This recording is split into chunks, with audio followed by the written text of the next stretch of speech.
अब रुख करते हैं उस माँ की जानिब जिसके जिगर गोशे को कत्ल करने के बाद केमिकल वाले पानी में फेंक दिया गया।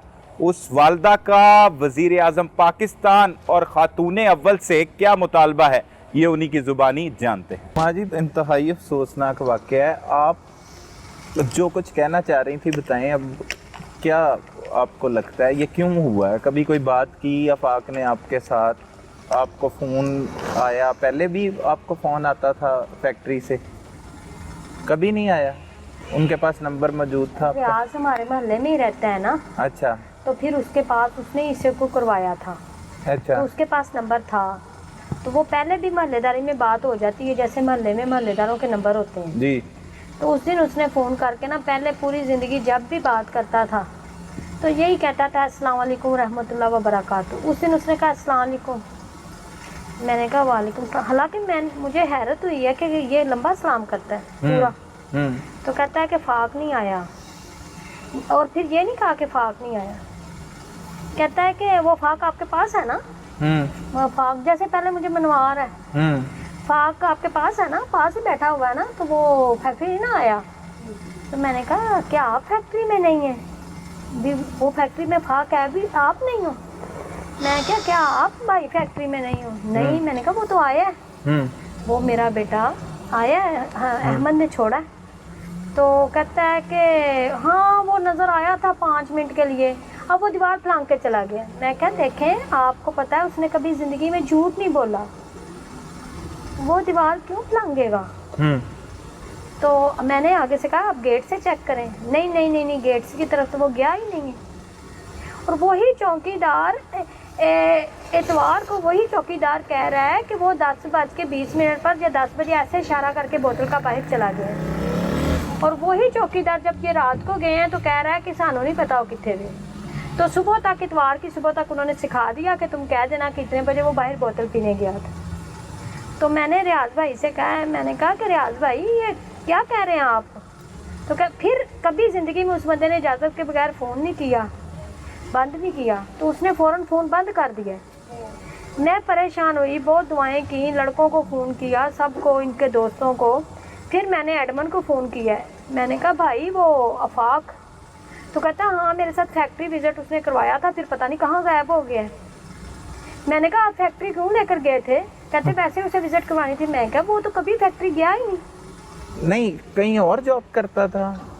फैक्ट्री के मेन गेट के साथ ही एडमन ऑफिस है ना, वहाँ पे ड्यूटी करता था। स्टोर कीपर था ना, तो फैक्ट्री पीछे ऑपरेशन का एरिया बैक साइड पे है, ऑफिस के पिछली साइड। फैक्ट्री विजिट बाजी में करवाने गया तो कुदरती मैंने कहा, तो आगे से बहाने लगाने लग गया कि मैंने थोड़ा डांटा भी था एज ए बड़ा भाई। मैं कहा नहीं कोई बात नहीं, अगर आपने एज ए बॉस भी डांट लिया है तो लेकिन वो कहाँ है? कहते बाजी पता नहीं। तो फिर उसने भी बगैर इजाज़त के फ़ोन बंद कर दिया। देखे कितने घबराए हुए थे, ये फ़ोन बंद कर दिया।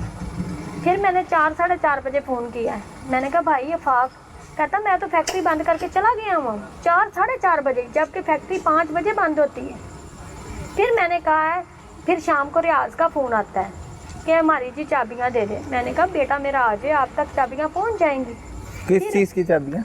स्टोर की। अच्छा। मैंने कहा देखें, तो कहता है बाजी मैंने किया ही क्या? मैं कहा नहीं, मैं तो आपसे कह रही हूँ दुआ करें।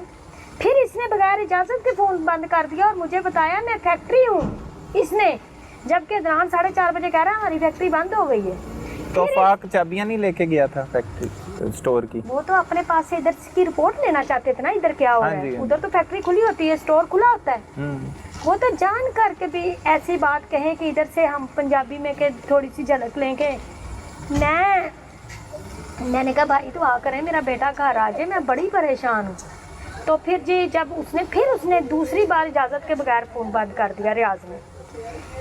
फिर क्या कहते हैं, उसका नदीम का फ़ोन आया। नदीम ने कहा कि जी चाबी। मैंने कहा नदीम भाई मैनू खुशी होंदी जे तुसी आ कहंदे कि फाक दा पता करने ले फ़ोन किया है और आप चाबी का पूछ रहे हैं। उसने भी बगैर इजाज़त के फ़ोन कर दिए और बंद कर दिया। और मुझे कहा मेरा क्या कसूर है, मुझे रियाज कह रहा है कि पूछें। उसने भी बगैर इजाज़त के फ़ोन, जैसे बंदा एटिकेट्स में कहता है ना कि अच्छा खुदा हाफिज़, यानी कि इतने घबराए हुए थे। फिर ना मेरे भाई हैं भाई जनाबत, वो ना रियाज के घर के सामने रहते हैं, सगे भाई नहीं है लेकिन रिश्तों में इतना है कि वो माँ का दर्जा देते हैं। उनको सुबह सुबह फोन करके इतवार वाले दिन बुलाकर कहता है आबद साहब मैनू इस केस तो बचा लो, आबद साहब मैनू इस केस तो बचा लो।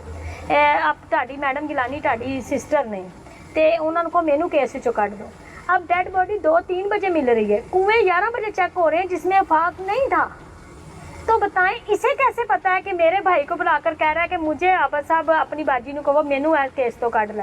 रियाज नू किंज पता सी? वो भी पुलिस में मुलाजम है जो आबद साहब है ना, जिनको सुबह सुबह कह रहा है कि भाई मुझे जैसे रियाज का घर ये है ना, तो सामने भाई जनाबद का है, तो हमारी एज ए सैयद बड़ी इज्जत करते हैं। तो उन्होंने बुला करके भैन आबद आ देखो मैडम गिलानी ताड़ी भैन ने तो तुसी प्लीज मैनू बचा लो, मैनू इस केस चो कट लो।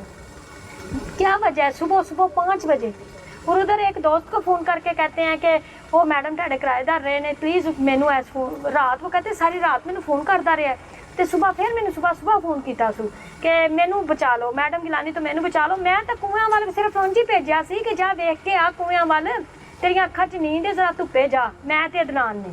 तो फिर वो वापस ही नहीं आया। इन्हों किंज पता है कि डेड बॉडी 3 बजे कुएं वाल मिलेगी तो असी सुबह 5 बजे कुएं का दसना है? यानी कि इन्हों किंज पता है 3 बजे जब 2 बजे पुलिस ने फोन किया है तो तुसी दसो साडी दुनिया लुट गई भाई, साडी दुनिया लुट गई, साडी दुनिया लुट गई मेरे भाई, साडी दुनिया लुट गई। बहुत अफसोसनाक इन्ना लाइक फायद मेरा बच्चा के नमाज विच मैं आवाज़ दे देनी तो कदी उनकी नमाज नहीं सी मिस हुई, बाहर जमात नमाज पढ़ता आवाज़ दे देनी अफाक तो आगे से जी मामा जी बेटा कहाँ थे आकर, बाद में मामा मैंने वो सुन्नत आज अदा मुझसे हो गई जो नबी सल्लल्लाहु अलैहि वसल्लम अपनी ज़िंदगी में नहीं अदा कर पाए, मुझसे वो सुन्नत आज अदा हो गई। कभी भी उसका इत्काफ कभी मिस नहीं हुआ उसका इत्काफ। 13 साल 14 साल का हुआ था जब से इत्काफ बैठने लगा, आखिरी इत्काफ।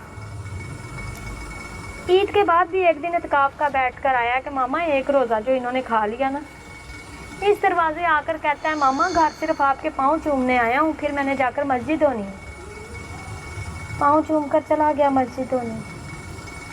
ईद के बाद बैठा, अगली बार मैंने चिट्टी मस्जिद इत्काफ बैठना है, कुरान हिफ्ज़ कर रहा था, कारी साहब घर ना बताइएगा, मैंने मामा को सरप्राइज़ देना है। 22-23 साल का बच्चा, माँ को बताएं इस एज में बच्चों की क्या मसरूफ़, माँ को मैंने सरप्राइज़ देना है। बताएं कि मेरी कायनात मोबाइल उसका बीच में मिला, वो उसका पता नहीं किया कि वो बाद में फेंका है। हर टाइम भाई यही सवाल कि किंज मारिया, किंज कीता, कौन सी हो, क्यों कीता। हज़ारां मौतां मरी जाने आ सोच सोच के ते ਉਹ पुलिस वाले पैसे खान ਦਾ पूरा हक अदा कर रहे ने कि ਜਦੋਂ ਮਦਈ ਜਾਂਦੇ ਨੇ ਨਾ ਤੇ ਉਹਨਾਂ ਨੂੰ ਖੜੇ ਹੋ ਕੇ ਮਿਲਦੇ ਨੇ मुलजम। ਤੇ ਫਿਰ ਐਸਪੀ ਦੇ ਦਫ਼ਤਰ 'ਚ ਗਏ ਆ ਤੇ ਐਸਪੀ ਨੇ ਸਵੇਰ ਦਾ 8 ਵਜੇ ਦਾ ਮੈਨੂੰ ਬੁਲਾਇਆ ਆ ਤੇ 4:30 ਵਜੇ ਤੱਕ ਉਹ ਮੈਨੂੰ ਨਹੀਂ ਮਿਲਿਆ ਕਿ ਜਵੇਦ ਸਾਹਿਬ ਆ ਜਾਣ, फैक्ट्री मालक दे अब्बा जी यानी कि ज़ुहैब साहब दे अब्बा जी। तो फिर बताएं आप कि मदइयों का इंतज़ार किया जाता है या मुलजमों का? फिर वो आए हैं तो मिले हैं। मैंने कहा कि मेरी नहीं आजमाइश, आजमाइश आपकी भी है और हमें ज़बरदस्ती फंड दे रहे हैं, हम मांग रहे हैं, हम कह रहे हैं हमें इंसाफ दे दो और हमें कह रहे हैं वो तो बच्चे का फंड बंद है तो तुसी वो फंड ले लो। अब बच्चे का जो बेनिफिट था, मुलाजम था वहाँ पे, ये है उसका जो बेनिफिट, मैं कहा हमें बेनिफिट में इंसाफ चाहिए, पैसे नहीं चाहिए, इंसाफ चाहिए। सिर्फ उन्होंने मकसद आ कि ये भी खाना अदालत च खाना खाली करिए कि देखो जी उन्होंने तो बेचारियां ने उनकी वर्डिंग, इन्होंने बेचारियां ने तो फंड भी दे दिता है, यानी कि टोटली बेकसूर ने, बेकसूर नहीं मासूम ने। ते तुसी दसो एक मां ते की गुजर सकती है? किन्नियां मौतां असीं मरने आ कि थोड़े दिन पहले इन्हों के बाबा बेहोश हो गए तो इन्होंने इत्थे चुक के इन्हों के भरा लैके गए, अजे तक वो गशी खत्म नहीं हो रही। तो वो 6 इन्वेस्टिगेशन अफीसर लगे साढ़े सामने, उन्होंने इन्नियां उच्चियां गल्लां कीतियां कि जी वो 1.5 फुट पानी उच्चा सी, इहदे च कोई खुद भी मरना चाहे तो नहीं मर सकता। हम खामोश हैं कि ये तो हमसे ज़्यादा बोल रहे हैं।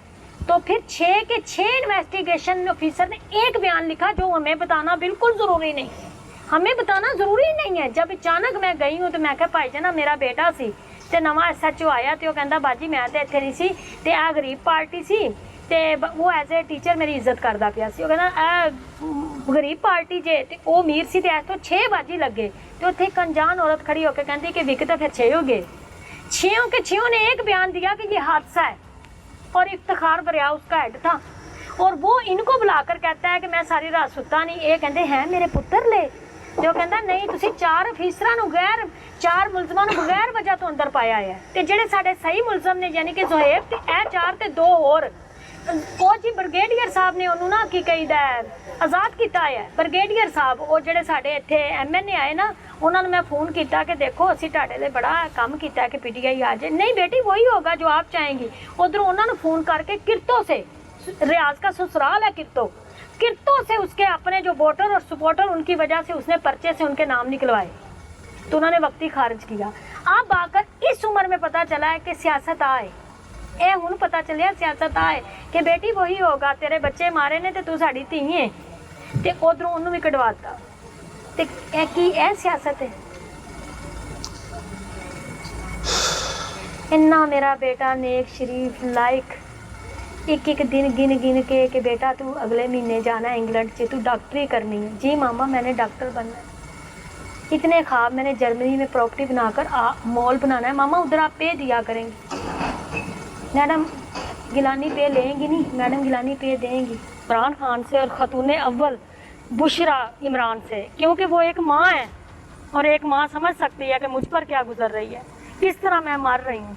इसलिए कह रही हूँ कि बुशरा इमरान से, खतून अव्वल साहिबा से, कि उनके ऊपर हमारा फ़र्ज़ है और वो एक माँ की इल्तिजा सुने और एक माँ के लिए इसका अंजाम निकालें कि इन्होंने इतना बेदर्दी से मेरे बेटे के साथ क्यों किया, कैसे किया, किस लिए किया, इस पर करें काम।